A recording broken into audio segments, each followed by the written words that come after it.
Hi, welcome back to my YouTube channel. എൻ്റെ ചാനലിലെ പുതിയൊരു വീഡിയോയിലേക്ക് എല്ലാവർക്കും സ്വാഗതം. അപ്പോൾ ഇന്നൊരു ഓണം സ്പെഷ്യൽ ഒരു സദ്യാവിഭവത്തിൻ്റെ റെസിപ്പി ആയിട്ടാണ് കേട്ടോ വന്നേക്കുന്നത്. ബീട്രൂട്ടും മുളകും വെച്ചിട്ട് ഒരു ബീട്രൂട്ട് പച്ചടിയാണ് ഞാൻ ഉണ്ടാക്കാൻ പോകുന്നത്. അപ്പോൾ എല്ലാവർക്കും അറിയാമല്ലോ, ബീട്രൂട്ട് പച്ചടി സിമ്പിളായിട്ടുള്ളൊരു കറിയാണ്, തൊടുകറിയാണിത്. അപ്പോൾ നമുക്കതിലേക്ക് ഒരു ബീട്രൂട്ട് ചോപ്പ് ചെയ്ത് വെച്ചിട്ടുണ്ട് ഞാൻ, 2 പച്ചമുളക്, ഒരു ചെറിയ കഷ്ണം ഇഞ്ചി, പിന്നെ നമുക്ക് അതിലേക്ക് ആവശ്യമായിട്ടുള്ള തേങ്ങ, പിന്നെ ഞാനൊരു കപ്പ് തൈര് എടുത്തിട്ടുണ്ട് കേട്ടോ. അപ്പോൾ എൻ്റെ തൈര് നല്ല പുളിയുള്ള തൈരാണ്, അപ്പോൾ ഞാൻ അത്രയാണ് എടുത്തിട്ടുള്ളൂ. അപ്പോൾ തേങ്ങയും ഇഞ്ചിയും പച്ചമുളകും കൂടെ നന്നായിട്ട് അരച്ചെടുത്തുകൊണ്ട് വന്നിട്ടുണ്ട്. ഇനി നമുക്ക് കറി ഉണ്ടാക്കാനായിട്ട് തുടങ്ങാം. അപ്പോൾ നമ്മൾ ബീട്രൂട്ട് ഒരു പാനിലേക്ക് ഇട്ട് കൊടുത്തിട്ടുണ്ട്. ഇനി നമുക്കതിലേക്ക് ആവശ്യത്തിന് വെള്ളം ഒഴിച്ച് കൊടുക്കാം. സദ്യകളിൽ ഒരു തൊടുകറിയാണ് കേട്ടോ നമ്മുടെ ഈ ഒരു ബീട്രൂട്ട് പച്ചടി എന്ന് പറയുന്നത്. സിമ്പിളാണ്, പെട്ടെന്ന് ഉണ്ടാക്കിയെടുക്കാൻ പറ്റുന്നൊരു കറിയാണ് കേട്ടോ ഇത്. അപ്പോൾ ഞാനൊരു 1/2 കപ്പ് വെള്ളം ഒഴിച്ച് കൊടുത്തിട്ടുണ്ട്. ഇനി നമുക്കതിലേക്ക് ആവശ്യത്തിന് ഉപ്പ് കൂടി ചേർത്ത് കൊടുക്കാം. ഇനി നമുക്കതൊന്ന് അടച്ച് വെച്ച് വേവിക്കാം. അപ്പോൾ അവിടെ നിന്ന് വേവട്ടെ. ഇടയ്ക്ക് തുറന്ന് നോക്കണം, തുറന്ന് ഇളക്കിയൊക്കെ ഇടണം. അപ്പോൾ നമ്മളിങ്ങനെ അടച്ച് വെച്ച് വേവിക്കാം.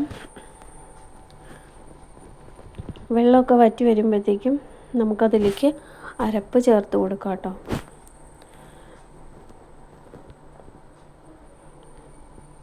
അപ്പോൾ ഞാൻ അരപ്പ് ചേർത്ത് കൊടുക്കുവാണ്. അരപ്പ് നന്നായിട്ട് നമ്മൾ ഇളക്കി ബീട്രൂട്ടുമായിട്ട് ചേർത്ത് ഇളക്കി യോജിപ്പിച്ചെടുക്കാം. ഇനി ഞാനൊരല്പം നേരം ഇത് മൂടി വെച്ച് വേവിച്ചിരുന്നു കേട്ടോ.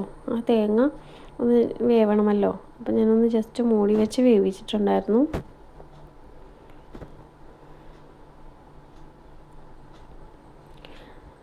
മൂടി വെച്ച് വേവിക്കുന്നത് ഇതിൽ കിട്ടിയിട്ടില്ല കേട്ടോ. അപ്പോൾ വെള്ളമൊക്കെ വറ്റി തേങ്ങയൊക്കെ വെന്ത് വന്നിട്ടുണ്ട്.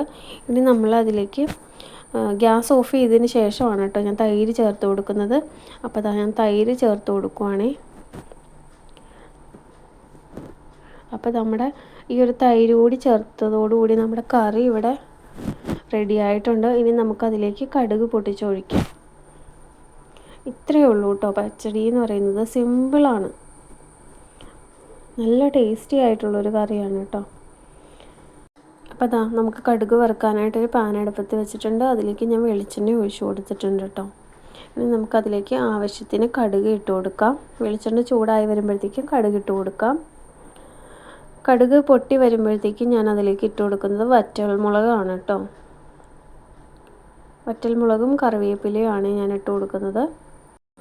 വറ്റൽമുളകും കറിവേപ്പിലയും മൂത്ത് വരുമ്പോൾ നമുക്ക് അത് പച്ചടിയിലേക്ക് ഒഴിച്ചു കൊടുക്കാം. എന്നിട്ട് അല്പം നേരം നമുക്കത് അടച്ച് വയ്ക്കാം. ആ ഒരു ഫ്ലേവറൊക്കെ അതിൻ്റെ ഉള്ളിൽ തന്നെ നിൽക്കാനായിട്ടാണ് കേട്ടോ ഞാൻ അടച്ച് വെച്ച് കൊടുക്കുന്നത്.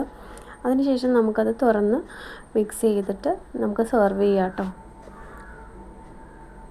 അപ്പോൾ നമ്മുടെ സിമ്പിൾ റെസിപ്പി ആയിട്ടുള്ള പച്ചടി ഇവിടെ റെഡി ആയിട്ടുണ്ട്. അപ്പോൾ എൻ്റെ ഈ ഒരു വീഡിയോ നിങ്ങൾക്ക് ഇഷ്ടപ്പെട്ട് കഴിഞ്ഞാൽ ലൈക്ക് ചെയ്യാനും കമൻറ്റ് ചെയ്യാനും സബ്സ്ക്രൈബ് ചെയ്യാനും മറക്കരുത്. കൂടെ ആ ബെല്ലൈക്കൺ കൂടി എനേബിൾ ചെയ്ത് വെക്കണം, എന്നാലേ ഞാനിടുന്ന വീഡിയോയുടെ നോട്ടിഫിക്കേഷൻ നിങ്ങൾക്ക് കിട്ടുകയുള്ളൂ. അപ്പോൾ താങ്ക്സ് ഫോർ വാച്ചിങ്.